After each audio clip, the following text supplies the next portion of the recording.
Hoje é domingo, dia 18, e esse é o nosso segundo editorial do dia. Você deve lembrar do Pedro Baca Villarreal, que é o representante da OEA que veio ao Brasil e, segundo informações, para investigar o ministro Alexandre de Moraes e a censura que impera no Brasil. Só que ele emitiu um relatório que foi muito, vamos dizer assim, desastroso. Só que agora uma nova esperança se acende. Foi anunciado, agora há pouco, que o representante da OEA, o Pedro Baca, receberá um grande opositor político do ministro do Supremo, Alexandre de Moraes. O que é uma coisa esquisita, afinal, ministros do Supremo não deveriam ter opositores políticos. Por outro lado, o Brasil também passou um recado extremamente perigoso ao Ocidente.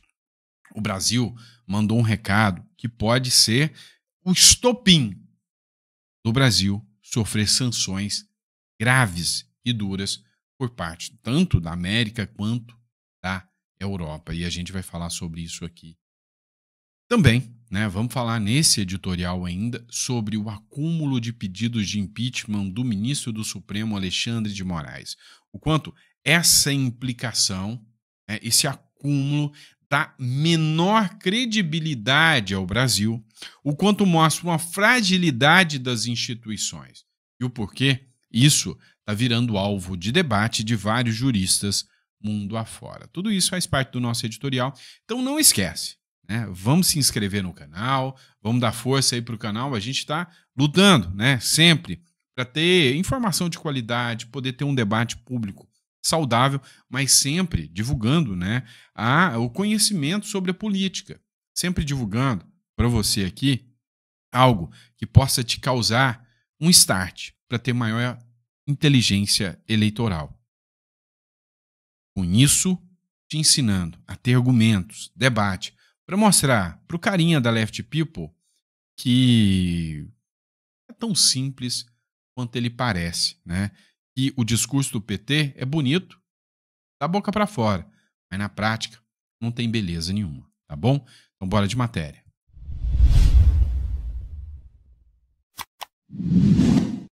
É o seguinte, pessoal, o assunto que está, sabe, movimentando o fórum internacional, né, o debate geopolítico, é a mudança do mundo. O mundo agora, na visão da esquerda, o que reflete muito bem, né, a esquerda está de cabeça para baixo.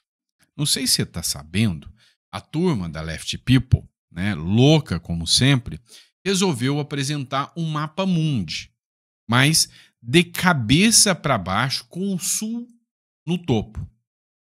Olha, isso é perigoso demais e você não tem noção do quanto isso é perigoso.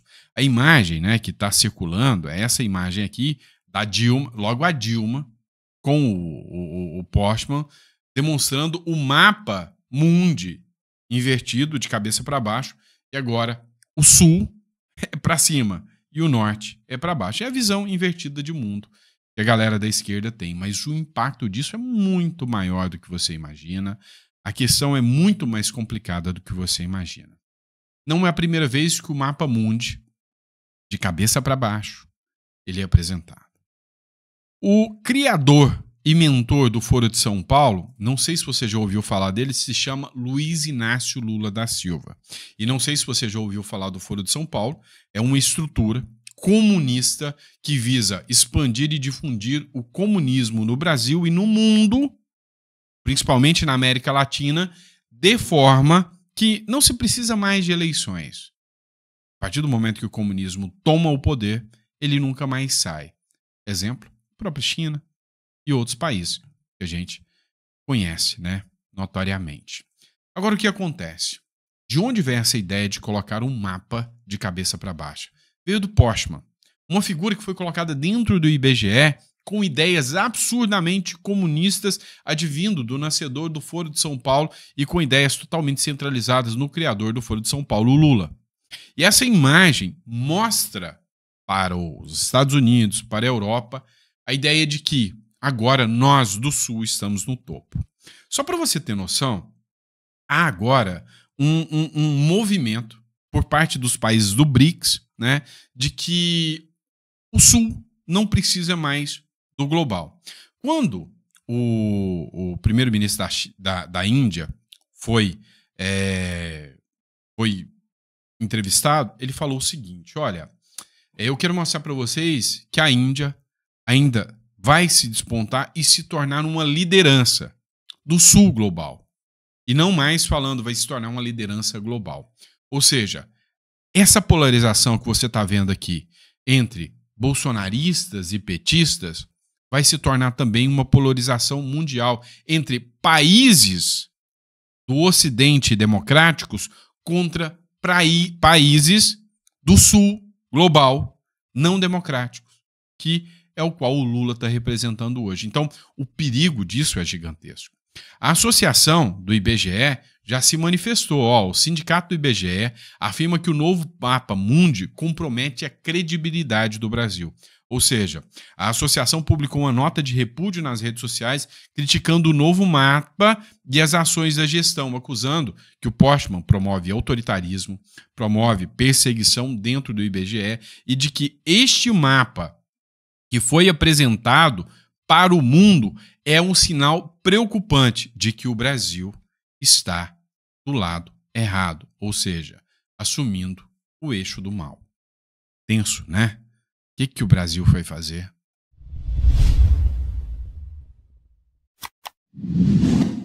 Bora lá, pessoal. Eu sei que tem um assunto que mexe, né, as suas lombrigas aí quando a gente fala dele, porque tá todo mundo louco para ver isso acontecer, que é o impeachment.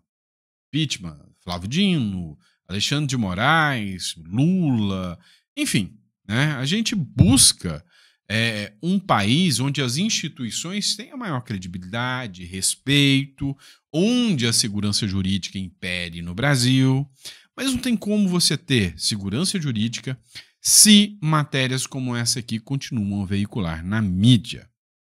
Dá uma olhada. O Senado acumula 55 pedidos de impeachment contra ministros do Supremo Tribunal Federal. A ação mais recente foi apresentada pelo deputado Nicolas Ferreira contra o ministro Flávio Dino. Você deve estar sabendo que o ministro Flávio Dino fez literalmente uma sugestão eleitoral, né? Tudo gravado, televisionado, sendo que a lei é clara. Qualquer ministro do STF que se envolver em assuntos políticos partidários merece responder por crime de responsabilidade e merece o impeachment, né? Aí o André Marcegli até brincou aqui, né? Haja gaveta para esse tanto de pedido de impeachment. Como que pode ter um engavetador geral da República, né? Primeiro o Pacheco, agora quem mantém com esse engavetamento é o Alcolumbre. Nessa publicação, inclusive, existe um perfil chamado o filósofo conservador. E esse perfil do filósofo conservador, ele diz o seguinte: olha, peraí, não adianta mais você esperar que algumas instituições permaneçam, né, inertes como estão. Tem que haver uma pressão popular para que essas instituições possam agir. O Brasil precisa parar. Caminhoneiros, agronegócio, indústria, comércio, autônomo, todos. Na visão desse filósofo conservador, não se tira uma ditadura mais sem uma pressão. Então o que você tem que fazer é, peraí, tem que haver uma pressão para que o presidente da Câmara, o Senado, possam agir. E a pressão, não adianta esperar, votar e esperar que os deputados da base ou da oposição façam tudo por você. Um dos caminhos é a mobilização popular em massa, para que pressione essas figuras.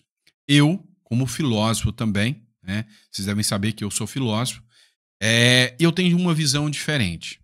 Tá? A pressão aqui, por parar ou fazer algo assim, ela é válida demais e tem que acontecer. Mas a pressão tem que ser para que mude as regras do jogo. Esse negócio de ficar esperando um presidente da Câmara ou do Senado pautar alguma coisa é violar a soberania popular e a democracia. Vem cá, eu votei em 513 deputados, em 81 senadores. E aí foi apresentado um pedido de impeachment. um único, que às vezes recebeu uma merreca de votos, vai lá e fala: eu não pauto, não vou pautar a CPI, não vou pautar o impeachment. Não pode. Se um pedido foi feito, ele tem que andar. Esse trabalho do presidente da Câmara está deturpado. E aí é onde eu volto a defender um projeto que eu apresentei, inclusive apresentei para o Eduardo Bolsonaro e não quis, apresentei para outros parlamentares não quiseram, que se chama PEC da pauta popular. A minha visão é que o poder concentrado na mão do presidente da Câmara chama-se poder negativo. O que é o poder negativo? Quando eu apresento um pedido, iniciativa popular, é atuação direta do povo. É milhões de pessoas apresentando um pedido. O presidente da Câmara, o Hugo Mota, fala: eu não vou pautar. Um único deputado pode parar uma iniciativa popular do povo? Não tem como. Ou de uma medida provisória que o presidente mandou, não tem como um presidente travar, um único. Então, o que a PEC da pauta popular faz? Se eu tiver assinaturas suficientes para pedido, né, da iniciativa popular, ou seja, 1,5 milhão, eu vou apresentar a PEC da pauta popular. Eu vou obrigar o presidente da Câmara a pautar pedido de impeachment, fim do foro privilegiado, qualquer coisa que esteja na Câmara. Se o povo pedir, ele tem que pautar, sobre pena de responder por falta de decoro parlamentar. Afinal, um presidente que não respeita o povo merece um belo de um chute no traseiro gordo. Não é verdade? E aí, se ele não pautar, o vice-presidente assume imediatamente da Câmara e coloca para rodar o projeto, ou do Senado, ou o projeto, ou o impeachment, ou a PEC, ou a MP, não importa. O povo conectado com a sua vontade. Só que isso assusta a democracia brasileira. É onde o poder mama do povo e não emana do povo. Se puder compartilhar isso, ajuda muito.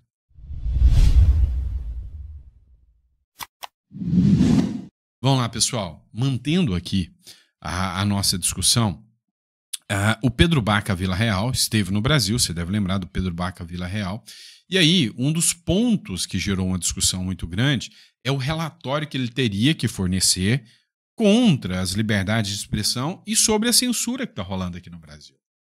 Esse relatório ainda não foi apresentado, já tem meses que ele esteve aqui e o relatório ainda não foi apresentado. Porém, um relatório anual, pífio, totalmente de esquerda, totalmente tendencioso, foi apresentado, que critica e fala que tem censura e atentado à liberdade de expressão no Brasil. Pero não fala quem foi. Não atribui a responsabilidade a quem de fato é o pai da criança. Agora, esta semana, um grande opositor político do ministro do Supremo Alexandre de Moraes será recepcionado na figura de seus advogados pelo Pedro Baca Villarreal. E é o Daniel Silveira. Representante da OEA, o Pedro Baca Villarreal, vai receber o advogado do Daniel Silveira, né? E a situação do Daniel Silveira vai ser exposta pelo seu advogado, que é o Paulo Faria, um advogado que se tornou notório aí, conhecido, graças a essa demanda do Daniel Silveira. E ele vai estar junto, frente a frente, com o relator especial sobre a liberdade de expressão da Comissão Interamericana de Direitos Humanos, que é o Pedro Baca Villarreal, né? Pedro Baca Villarreal. E, assim, é uma carinha de esquerdinha, só daquele tanto, né? Conforme apurou a revista Oeste, o encontro está programado para ocorrer na manhã da próxima quinta-feira, dia 22, em Washington, capital norte-americana. Diante do representante da OEA, Faria irá detalhar o que entende como ilegalidades contra o Daniel Silveira. O ex-parlamentar está detido numa colônia agrícola em Magé, município da Baixada Fluminense, por determinação do Alexandre de Moraes. Aqui há uma pressão do governo norte-americano em cortar vários recursos da OEA devido à sua conivência e à sua omissão na atuação em defesa da liberdade de expressão, em defesa, né, das pautas que são caras à direita, né, como, por exemplo, né, do direito à fala, da liberdade de expressão, das liberdades individuais. Tá? Vamos lá, pessoal. Bora mudar de assunto. É o seguinte, pessoal. Paulo Figueiredo, eu até mencionei no último vídeo a atuação do Paulo Figueiredo, ele fez uma análise sobre, né, a manifestação do ministro do Supremo, Alexandre de Moraes, em relação aos advogados, né, do Bolsonaro. Um pedido que pode considerar-se espúrio por parte dos advogados e até onde vai, né, não se pode tolir os meios de defesa. Cara, você colocar sigilo em processos, proibindo advogados de expor isso, é esquisito. É esquisito. Dá uma olhada nesse trecho da matéria aqui, onde o Paulo Figueiredo fala sobre essa funcionalidade aqui, né, dos advogados aqui em relação ao Bolsonaro. Dá uma olhada nisso. Agora, vá ficar assistindo a esta farsa sem abrir a boca, estou dizendo aqui publicamente, é legitimar um julgamento que é ilegítimo. Nós sabemos agora o que mais há nos celulares do Mauro Cid, do General Mário e de tantos outros. Olha, vejam, hoje a Polícia Federal começou a distribuir, na semana passada para o UOL, mas hoje a Polícia Federal começou a disponibilizar para as defesas o conteúdo do celular do Mauro Cid. Vejam, segundo o UOL, que teve acesso antes das defesas no processo, o que por si só já seria absolutamente legal, deixa eu dizer para vocês, isso que o UOL está publicando, que foi vazado pelo gabinete do Alexandre de Moraes ou pela Polícia Federal, por quem quer que seja, mas certamente foi vazado, e não vai haver nenhuma investigação por violação de sigilo funcional, como aconteceu com o menino lá que tá do assessor especial, como é o nome dele? Felipe Martins. Coloca aqui no chat, o cara da Vaza Toga. Não vai acontecer investigação de sigilo funcional, apesar da informação ter parado no UOL. Mas as defesas tiveram que assinar um termo inédito de confidencialidade, até mesmo dos e-mails enviados com os dados. As informações estão chegando e eu espero muito que as defesas tornem isso público, porque eu acabo obtendo algumas informações de bastidores. Mas eu espero que as defesas demonstrem isso. Está faltando a defesa do presidente Bolsonaro se manifestar publicamente sobre o que está acontecendo. Está faltando a defesa do general Mário, está faltando a defesa do Braga Neto. A defesa do Braga Neto nunca vai criticar o Alexandre de Moraes, porque todo mundo ali é cu e calça, né? Ninguém vai questionar, ninguém. O general Braga Neto vai ser condenado a 377 anos de prisão e o advogado dele, lá, o doutor Juca, vai ficar muito bem na fita com o Supremo Tribunal Federal, vai ser regiamente compensado e vão ficar todos felizes, exceto o pobre do cliente. Vamos lá, mas qual é o ponto aqui? Que é a exposição do Paulo Figueiredo. A defesa teve que assinar um acordo de confidencialidade, onde ele não pode expor, né? Inclusive, se a defesa, justificando, entender, olha, aqui eu tenho um abuso de autoridade contra o meu cliente, e aqui eu estou falando como advogado, eu tenho um abuso de autoridade contra o meu cliente, eu denunciarei isso a instituições, na imprensa e instituições internacionais. Se isto ocorrer e vazar qualquer informação do processo, o advogado pode ser preso. Vocês têm noção do tamanho disso? Se isso é Estado democrático de direito, ampla defesa, contraditório, se atende às prerrogativas da nossa profissão, que é a advocacia? Entenderam a que ponto estamos chegando?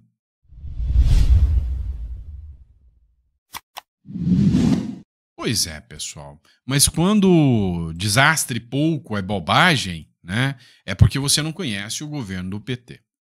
Tem um perfil chamado Rivonews, onde o pessoal vem falar de mais um escândalo da galera do PT. Mais um, só para variar.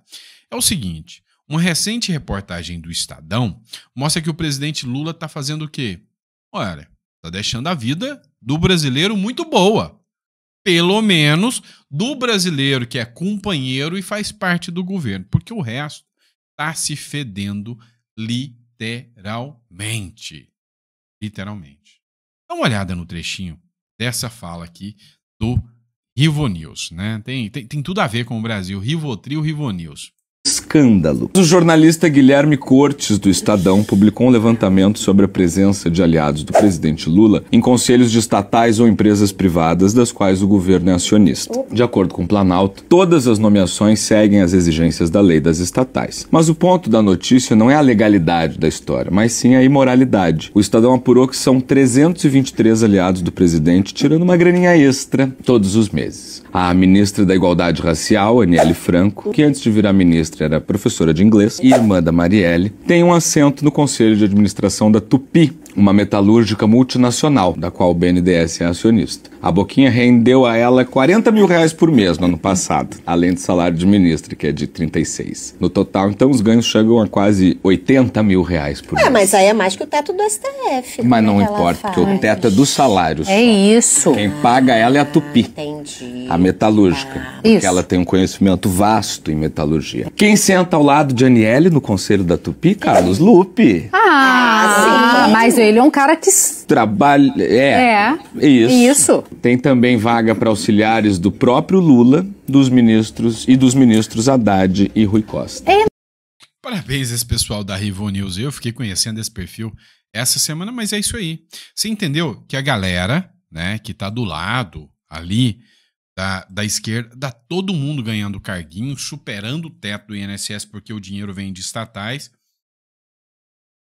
Enquanto isso, eles tiram dinheiro do SUS, 3 bilhões para bancar as emendas, para atrapalhar a vida dos aposentados na CPI do INSS, na CPI do roubo dos aposentados, para tomar relatoria e controlar tudo, igual fizeram no 8 de janeiro.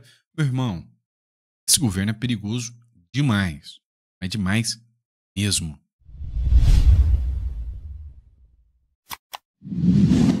Pessoal, saiu um comentário essa semana, né? O Sandro tá igual o Olavo de Carvalho, né? Tá seguindo os passos do Olavo de Carvalho.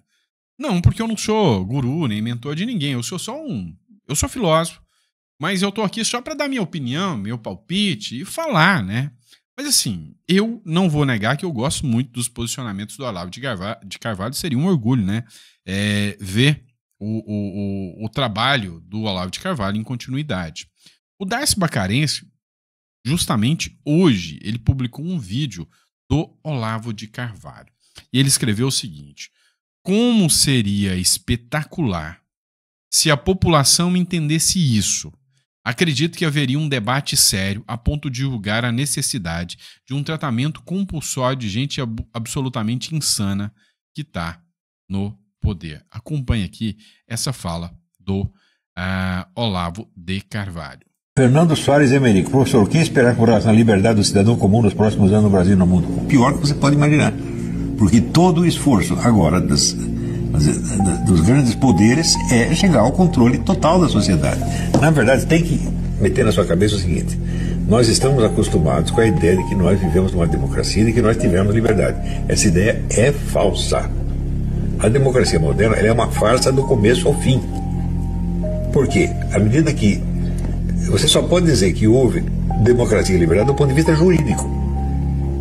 Quer dizer, houve certas leis que asseguram determinadas liberdades, determinados direitos, é só isso. Mas quando você olha do ponto de vista econômico, do ponto de vista de tecnologia, do ponto de vista militar, do ponto de vista da organização policial da sociedade, o poder dominador aumentou de uma maneira acachapante. Você pode pensar assim: você pega um governante democrático moderno, ele tem mais poder sobre o cidadão do que qualquer tirano da antiguidade. Por quê? Porque ele tem os meios técnicos, gente. Agora, você vê, no mundo jurídico, tudo que existe é só formalismo. Então, se você acredita que o mundo tal como está descrito nas leis é o mundo real, você é louco, você é idiota, né? O que as leis expressam sempre é um dever ser, né? Tem sentido o sujeito argumentar que em tal país não existe crime porque ele é proibido por lei, né? E enfim, existe um estudo, até foi capitaneado pelo Ives Gandra Martins, que foi meu professor, inclusive, tá? O Ives Gandra, ele fala o seguinte: olha, o Brasil existe uma democracia de voto. Ou seja, sim, existem eleições. Não vou entrar no mérito se elas são normais ou não, mas existe o voto. Então, a única barreira aqui, que ainda diz que o Brasil é uma democracia, é o voto. Mas isso é suficiente? Isso é o necessário para classificar um país tupiniquim como o Brasil como uma democracia? A grande questão que paira aqui é que não. Por quê? Porque não adianta você definir quem vai entrar lá, mas não pode interferir e participar do que essa pessoa que entrou vai decidir no futuro. Uma democracia, existe um país chamado Liechtenstein. Ali sim existe o que mais próximo da democracia, onde o povo pode elaborar suas leis e não é essa coisa patética que eu falei aqui da iniciativa popular, que eu tive que falar da pauta popular, não. O que eu estou falando é que lá as pessoas podem apresentar os projetos de lei e, se os deputados não votarem, o próprio povo vota e essa lei existe. Isso é o mais próximo de democracia. Agora o Brasil é mais próximo de um circo do que qualquer democracia.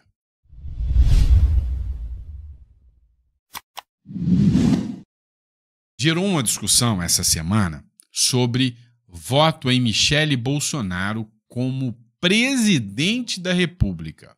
E aí eu levei até um pitaco justo, né? Porque eu disse que, cara, eu gosto de mudança. Michele Bolsonaro é mulher, é uma pessoa que teria uma postura muito sóbria na condução de assuntos internacionais. E que, sim, eu topo Michele Bolsonaro como candidata a presidente. Mas retiro absolutamente o que eu disse agora. Se a matéria que o Paulo Matias acabou de apresentar for verdadeira. E aí você me diz se você concorda ou não. Michele Bolsonaro pode ter Silas Malafaia como vice-presidente em 2026. Silas Malafaia, o auto-intitulado pastor mais polêmico do Brasil, acumula críticas a autoridades como o Exército, o STF, o Congresso, enquanto se torna aliado de confiança do Bolsonaro, atua como porta-voz e defensor dos atos da anistia. Recentemente, destacou Michele Bolsonaro como a melhor candidata. Só sobrou você, Michele. Boa, a Michele é boa. Agora, ele acaba de anunciar que poderia ser o vice da Michele Bolsonaro. E aí, meu amigo? Pode falar o que for, você pode ficar bravo comigo, você pode reclamar, pode encher o saco, mas votar em Silas Malafaia, que seja como vice, imagina o Silas Malafaia como presidente, desculpa aí, não me desce mesmo, eu não apoiaria. E você? Manteria aí a sua hipótese de colocar a Michele Bolsonaro ou não? Coloca no comentário aí pra mim.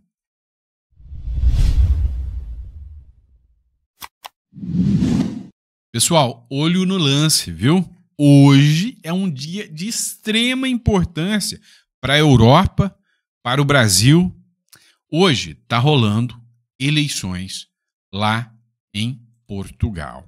E aí, você deve conhecer o André Ventura, que acabou passando mal lá do Partido Chega em Portugal. E as eleições podem levar a direita portuguesa ao poder, elegendo o próprio André Ventura ao líder do Chega como primeiro-ministro de Portugal. E aí seria um duro golpe contra a esquerda, inclusive europeia, e aqui no Brasil também. Aqui no Brasil também. Os laços estreitos entre Brasil e Portugal são gigantescos. O Onyx Lorenzoni fez um pronunciamento sobre essa eleição que está acontecendo hoje. E é óbvio, vou tentar trazer um conteúdo ainda com o resultado dessa eleição. E espero trazer um resultado bom, satisfatório para você. Acompanha. Gente, amanhã eleições aqui em Portugal, uma altíssima expectativa que o Chega de André Ventura possa vencer e ele ser o primeiro-ministro. Seria uma ampliação da reação conservadora aqui na Europa. Mas eles enfrentaram, você vai ver o depoimento de um deputado que é o vice-presidente do Chega, Pedro Frazão, um depoimento lúcido e que vai mostrar para todos vocês que o que nós enfrentamos aí no Brasil, as dificuldades com a mídia, os consórcios de mídia, as perseguições que nós sofremos, é tudo igual aqui. Ou seja, a esquerda é igual aqui na Europa, a esquerda é igual aí no Brasil e na América. Portanto, nós temos que nos unir para poder defender os nossos princípios de Deus, pátria, família e liberdade. Nós temos que nos unir para fazer com que a direita conservadora possa atuar em conjunto na Europa e na América para defender o que é mais importante: as nossas famílias, os nossos países, a nossa soberania e a nossa liberdade. Olha aí. Meus amigos, chegou ao fim a campanha eleitoral mais dura que eu já tive na minha vida, a pior desde o início do Chega. E chegou o momento de nós dizermos que não queremos mais promessas vazias dos políticos de gravata aqui do Parlamento, cheios de palavras caras e de sorrisos na cara, mas que nos continuam a mentir todos os dias. É tempo de escolher no domingo. E no domingo Portugal vai escolher entre dois caminhos. Ou nós continuamos a ser governados pelos mesmos de sempre aqui nos palácios, aqueles que sempre nos roubaram, sempre nos mentiram, sempre destruíram a nossa saúde e a nossa segurança e também já agora a autoridade do Estado e o orgulho de sermos portugueses, ou então podemos escolher outra coisa. Nós podemos dizer todos em uníssono que basta e colocamos o voto onde ele tem mais força, que é no nosso Chega. É claro que o Chega não é perfeito, mas o Chega é verdadeiro. Nós somos o único partido que teve coragem para dizer aquilo que todos os outros sempre esconderam. O único que não se vendeu aos tachos. Nós não temos medo da imprensa como os partidos do sistema. E nós não mudamos o discurso conforme só para um vento de um lado ou para um vento do outro. Nós somos os únicos que desde o início dizemos que quem matar tem que apodrecer na prisão com prisão perpétua. Quem trabalhar deve ser respeitado. Quem vem para Portugal do estrangeiro tem que respeitar a nossa cultura, as nossas leis, os nossos valores e tem que falar português. Nós dizemos que os nossos velhos devem ter dignidade nas suas reformas e que os nossos jovens merecem um futuro aqui, neste país magnífico. E enquanto eles ali dentro estão muito preocupados com as cotas de género, com a linguagem neutra, com essas balelas, nós estamos preocupados com as vossas famílias, com a sua família, que não consegue pagar a conta da luz, a renda da casa ou o empréstimo ao banco. E enquanto eles ali dentro passam a vida a pedir desculpas da história de Portugal, nós dizemos com orgulho que temos uma história de ouro, uma história internacional de conquistas e que não temos que pedir perdão a ninguém. Por isso, agora, este domingo vai ser a nossa vez e a vossa cruz pode mudar tudo o que vai acontecer no domingo. Eles ali dentro estão cheios de medo do vosso voto. Sabem porquê? Porque têm medo de perder os privilégios. Têm medo de ver um povo de pé, orgulhoso, livre e dono do seu destino. E é por isso que eu vim aqui hoje para dizer: não fiquem em casa, não podem ficar calados. Façam ouvir a vossa revolta, façam ouvir o vosso amor por Portugal, o nosso amor por Portugal. Porque há apenas um voto que mete medo aos poderosos. Há apenas um voto que não se vende nem se rende. E esse voto é o voto no Chega.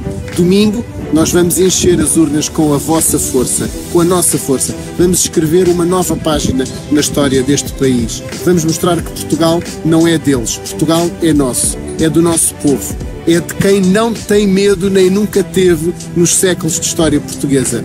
E no domingo nós vamos fazer mais uma página dessa história. Votem no Chega pelo Portugal que amam. Tu, vota no Chega pelo Portugal que tu amas.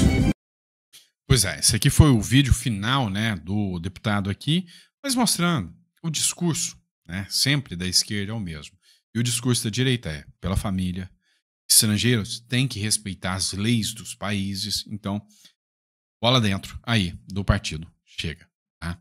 Pessoal, até o próximo editorial. Que Deus te dê uma mesa farta, repleta de bênçãos para você, para toda a sua família. Grande abraço.